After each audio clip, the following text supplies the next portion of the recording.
स्वाध्याय रसिक आत्मबंधुओं का हमारे अष्टावक्र गीता के इस यज्ञ में, ज्ञान यज्ञ में स्वागत।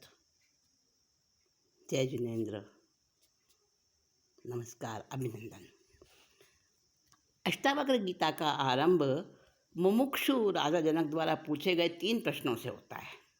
वो 3 प्रश्न पिछली बार हमने बताए थे। ज्ञान कैसे होता है, मुक्ति कैसे होती है और वैराग्य कैसे होता है, और सारे अध्यात्म का सार इन 3 प्रश्नों में ही समाहित है।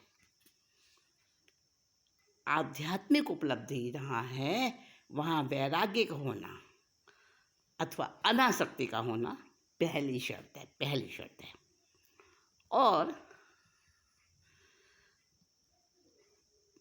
आत्मज्ञान और आत्मज्ञान से ही मुक्ति होती है।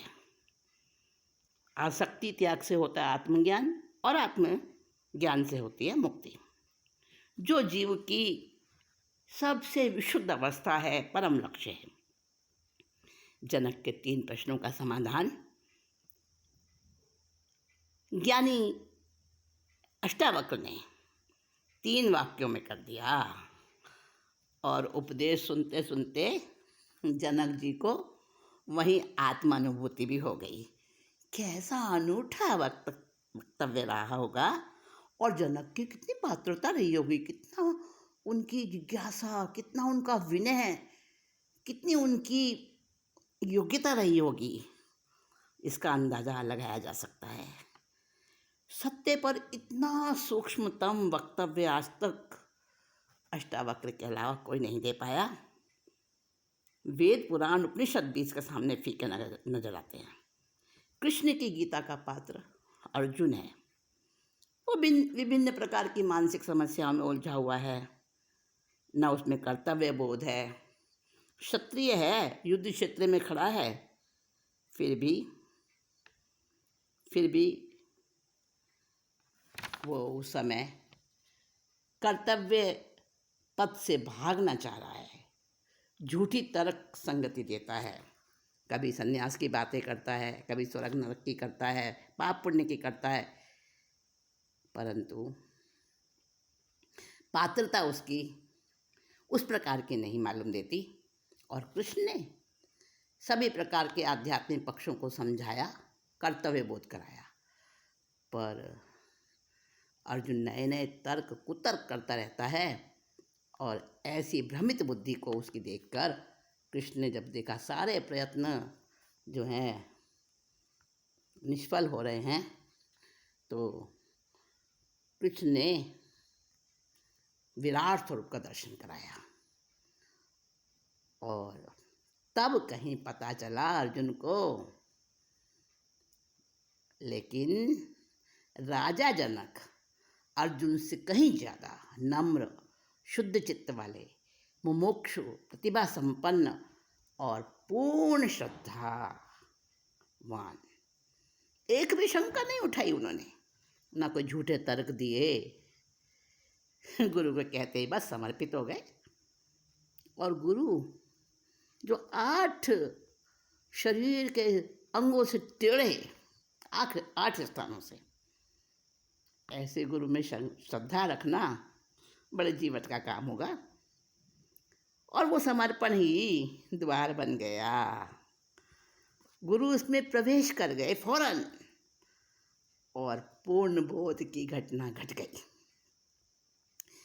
आत्मज्ञान में समस्या ज्ञान की नहीं है कि ज्ञान पूरा हो, क्या कितना हो, नहीं, ज्ञान का परिमाण नहीं है वहाँ। वो कोई प्रश्न नहीं है।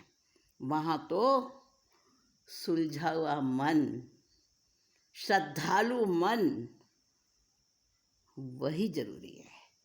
उलझा मन वहाँ काम नहीं देता। शुद्ध और स्वच्छ मन, इसकी बहुत अनिवार्य शर्त है। और जो कोई इसमें पूरा उतर जाए, वो तत्काल उपलब्ध हो जाता है, एक क्षण का भी विलम्ब नहीं होता। जब राजा जनक जैसी पात्रता हो तो कहीं भी किसी को भी ये घटना घट सकती है। इसमें धर्म, संप्रदाय, देश, जाति, काल किसी की बाधा नहीं है। कहते हैं ना, पांचवें आरे में भरत क्षेत्र में मोक्ष नहीं है। कोई बाधा नहीं है। हर क्षेत्र से, हर समय, अभी अभी, यहीं यहीं यहीं, और अभी नहीं तो कभी नहीं, आत्मबोध की झलक प्राप्त हो सकती है। हाँ, इतना जरूर है कि उसकी निरंतरता वो थोड़ी चिंतनीय बन जाती है, परंतु स्वाद तो आ जाता है। कहते हैं, विवेकानंद जब पहली बार रामकृष्ण के पास गए, परमात्मा का प्रमाण पूछा, आपने परमात्मा को देखा है? मुझे दिखा सकते हो, प्रमाण दे सकते हो? तो रामकृष्ण ने उन्हें अष्टावक्र गीता दी पढ़ने को और कहा, इसे पढ़कर मुझे सुनाओ, मेरी दृष्टि कमज़ोर हो गई है। और विवेकानंद ने पढ़ना शुरू किया और पुस्तक को पढ़ते पढ़ते ही ध्यानस्थ हो गए। उनके जीवन में तत्क्षण क्रांति घट गई। मुमुक्षु वह है जो ज्ञान प्राप्ति के लिए लालायित है। उपलब्धि में समय की भिन्नता का यही कारण है। ज्ञानी, मुमुक्षु, अज्ञानी और मूढ़ 4 प्रकार के मनुष्य होते हैं। तो मुमुक्षु जो ज्ञान प्राप्ति के लिए इच्छुक है, लालायित है, हर कीमत पर प्राप्त करना चाहता है, और मूढ़ को तो कुछ पता ही नहीं होता। अज्ञानी है, शास्त्रों का ज्ञान तो है पर आत्मसात नहीं कर पाया। और ज्ञानी ने हाँ जाना है, समझा है, अपनाया है, आत्मसात किया है। और साथ में ज्ञानी के साथ मुमुक्षु भी होना जरूरी है, क्योंकि संपूर्ण ज्ञानी तो कोई हो ही नहीं सकता। तो कुछ चीज़ों का अस्तित्व होता है, परंतु उसके प्रमाण नहीं दिए जा सकते। जो आँख से देखने की वस्तु है, जिसका स्वयं अनुभव किया जा सकता है, उसको प्रमाणों से सिद्ध कैसे करोगे भला? जैसे अंधे को सूर्य का प्रमाण नहीं दे सकते हो, है ना? और इस तरह से अनुभूतियां हैं, प्रेम, दया, करुणा, दर्द, पीड़ा, आनंद, इन्हें दिखाया नहीं जा सकता, प्रमाणित नहीं किया जा सकता, स्वयं के अनुभव में आती हैं, क्योंकि बुद्धि की एक सीमा है, तर्क की भी एक सीमा है। सूक्ष्म को पकड़ने की विद्या बुद्धि से नहीं आती है, वो दूसरी ही होती है। आध्यात्म इसी सूक्ष्म को पकड़ने का विज्ञान है। इसकी कुछ शर्तें हैं, कुछ विधियां हैं। राजा जनक में बोध था, जिज्ञासा थी, समझ थी, इसलिए अष्टावक्र ने उन्हें कोई विधियां नहीं समझाई, कोई नियम साधने को नहीं कहा, न आसन, न मुद्रा, न प्राणायाम बताए, न तप बताया, न पूजा पाठ की शिक्षा दी। सीधे उनके अंतर्बोध को छुआ और जनक जाग उठे। स्पर्श से ही घट गई वो असाधारण घटना। अष्टावक्र का उपदेश मात्र इतना ही था कि आत्मज्ञान के लिए कुछ करना नहीं, जो किया नहीं जा सकता स्वयं होता है, वहाँ उस स्टेज पे आना है। क्रिया तो बंधन मात्र है, क्रिया के साथ फल की आकांक्षा जरूरी है, क्योंकि उसके बिना क्रिया होती ही नहीं। अपेक्षाएं जुड़ी रहती हैं और वो सब छोड़ देना होता है। तो इसीलिए सारे अध्यात्म का रहस्य है ये 3 बातें बस।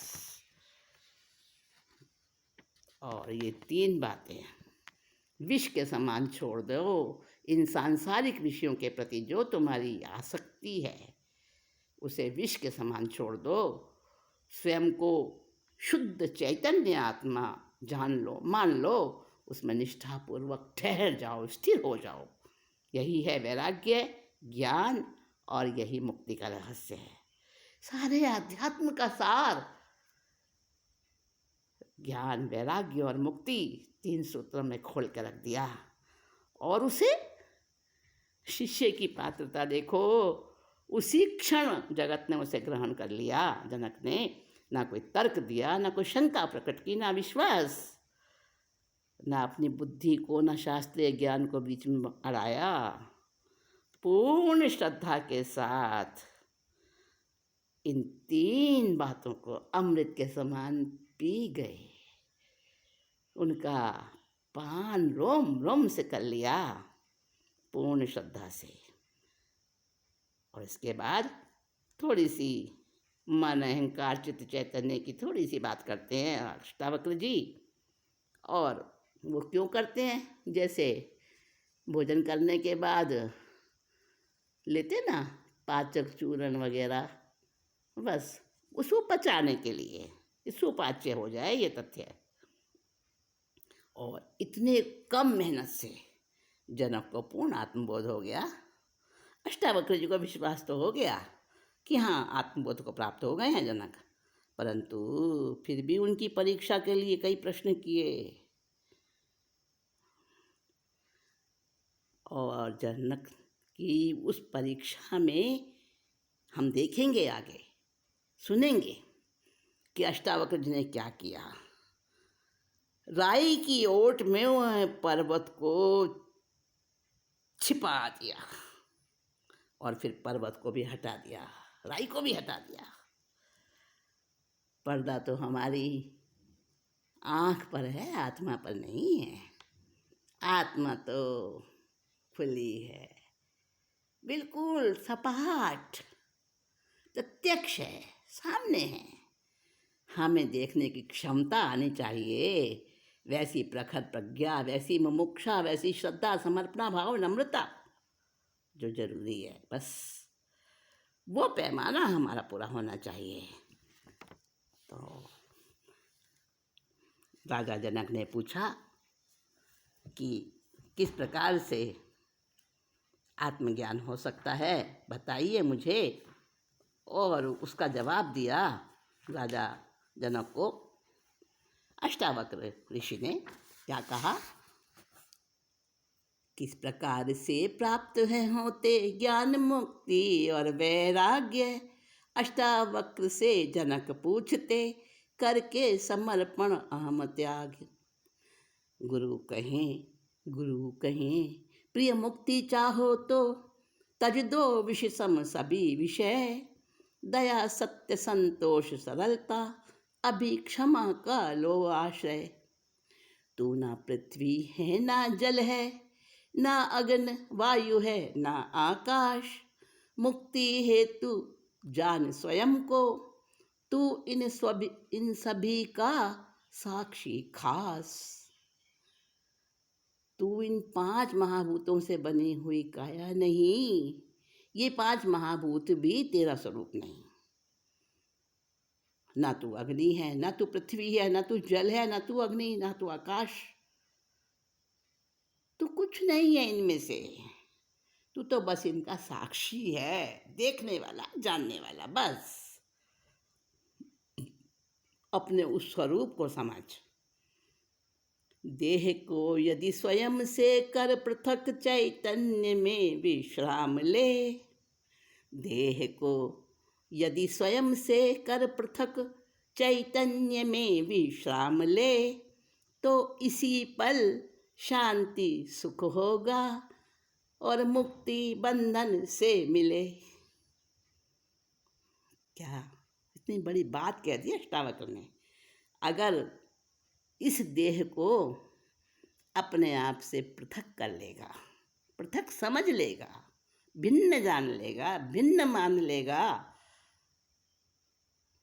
और ये तेरा बोध इतना गहन हो जाएगा,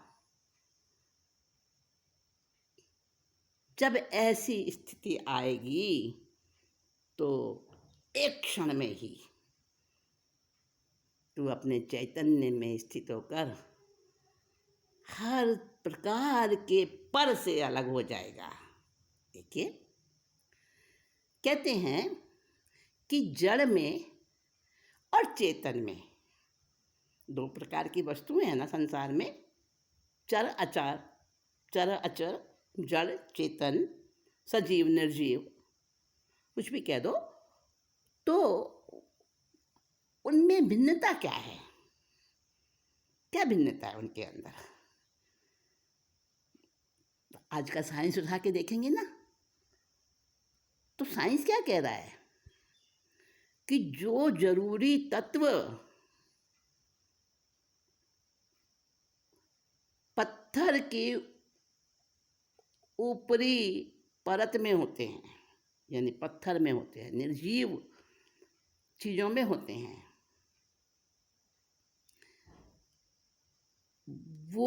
वो तत्व सजीव प्राणी में भी होते हैं। कौन से तत्व? Carbon, oxygen, hydrogen, nitrogen, magnesium, इस प्रकार के उतने ही तत्व होते हैं। जरूरी उसमें भी जरूरी चाहिए, और निर्जीव में भी और सजीव में जरूर चाहिए। परंतु भिन्नता क्या है? किसके कारण से सजीव और निर्जीव की भेद रेखा आती है? जड़ और चेतन का भेद कैसे होता है? क्योंकि एक तो उन तत्वों की मात्रा फर्क होती है। जड़ में उनकी मात्रा बहुत थोड़ी थोड़ी होती है, और चैतन्य सजीव में उन तत्वों की मात्रा बहुत बहुत ज़्यादा होती है। एक तो ये फर्क। दूसरा फर्क है कि जड़ में वो सारे तत्व होने पर भी निष्क्रिय रहते हैं, और जो जीवित होता है, प्राणी होता है, चैतन्य होता है, जिसमें चेतना होती है, उसमें वो क्रिया विक्रिया करते हैं। एक्शन रिएक्शन निरंतर चल रहा है, और रिएक्शन जो होता है वही तो जीवन बन जाता है। वैसे तो शक्ति पुद्गल में भी है।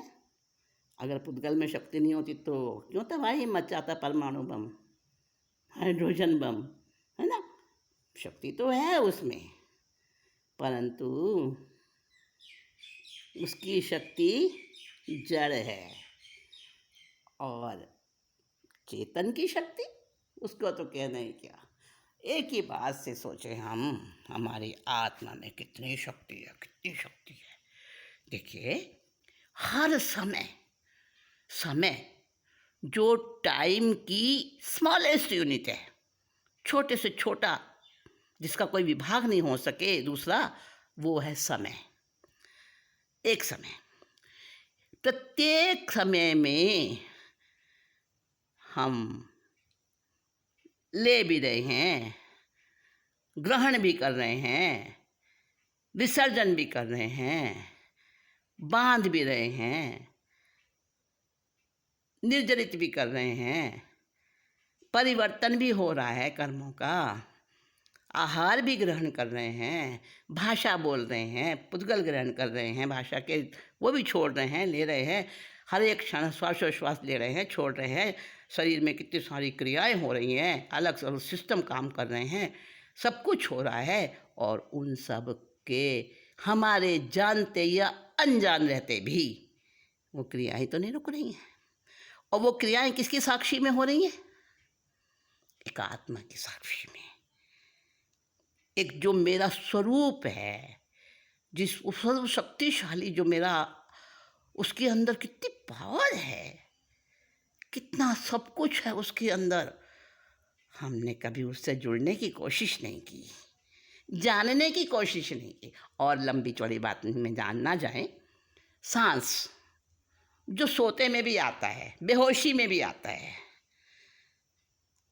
हर कार्य में करते समय प्रति क्षण सांस आ रहा है, जा रहा है, पर हमने क्या कभी उसको रिसीव किया? क्या कभी उसको हमने देखा, वॉच किया, उसको उस पे केंद्रित किया स्वयं को? जाना उसको? नहीं जाना। और जब कभी कोई क्षण ऐसा होता है ध्यान की प्रक्रिया या कुछ ऐसा क्षण होता है जब एकाग्रता बनती है, तो पता चलता है हाँ ये सांस भी आता जाता है। तो उस वक्त हमें मालूम चलता है, पर हम हर समय रिसीव नहीं करते। हमारा नाम जो हमने खुद ने रखा ही नहीं, हमें मालूम ही नहीं था उस समय नाम क्या होता है और कैसे रखा जाता है। जब हमारा नाम रखा गया, दूसरों ने रख दिया, वो नाम भी शरीर का है, हमारा हमारा आत्मा का थोड़ी नाम है कुछ।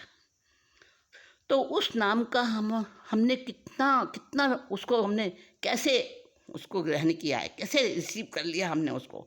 अगर गहरी नींद में भी होंगे ना और कोई हमारा नाम लेके कोई बात करेगा, हमें पता चल जाएगा। कहीं कुछ और दूसरा काम कर रहे होंगे, हमारे नाम की कोई बात आएगी, झट से एकदम अटेंशन वहाँ जाएगा, अरे मेरा नाम। अपने उस नाम के साथ भी कितना जुड़ाव है हमारा, जो कहीं शरीर का है, नाशवान शरीर का है, और अपने जो आत्मा है, जो मेरा खुद का स्वरूप है, जो मैं खुद हूँ, जिसके कारण से शरीर जिंदा है। सड़ने गलने वाला ये एक पुद्गल का पिंड, ये सुरक्षित है, सड़ता गलता नहीं है, जिसके कारण से। और आत्मा के निकल जाने के बाद बदबू आने लगती है ना। जब तक जीवित रहता है तब तक तो बदबू नहीं आती उसमें, शरीर तो वही है। तो जिसकी वजह से ये सुरक्षित है, उसको ही हमने उपेक्षित कर दिया, भुला दिया। देह को यदि कर स्वयं से पृथक चैतन्य में विश्राम ले, तो इसी पल शांति सुख हो, मुक्ति बंधन से मिले। जिस क्षण तू ठहर जाएगा अपने में, उस क्षण में ही तुझे यहीं अभी इसी क्षण मुक्ति प्राप्त हो जाएगी। ब्राह्मण आदि वर्ण न तेरे, न किसी आश्रम में है तू, सुखी बनेगा ऐसा जान ले, विषय न इंद्रियों का है तू सदा ही मुक्त है, करता नहीं भोगता नहीं। तू सदा ही मुक्त है, करता नहीं भोगता नहीं। धर्म और अधर्म है मन के, सुख दुख भी है तेरे नहीं। ये सुख और दुख क्या है? जंगली घास है, मानो तो सुख है, मानो तो दुख है। एक बात सुनो, आपने देखा होगा बेचारे स्टेशन पे बोझा ढोने वाले कुली, क्या मिलता है खाने को उन्हें, है ना? मेहनत कितनी करते हैं। और जब नींद आती है, थक जाते हैं, शरीर थक जाता है, तो कितना भी शोर हो, गाड़ियों की खूब आवाज़ें आती हैं स्टेशन पे, प्लेटफॉर्म पे, कितना कितना शोर फालतू का, उसमें भी उनको गहरी नींद आ जाती है। उस कठोर धरती पे आराम से सो जाते हैं।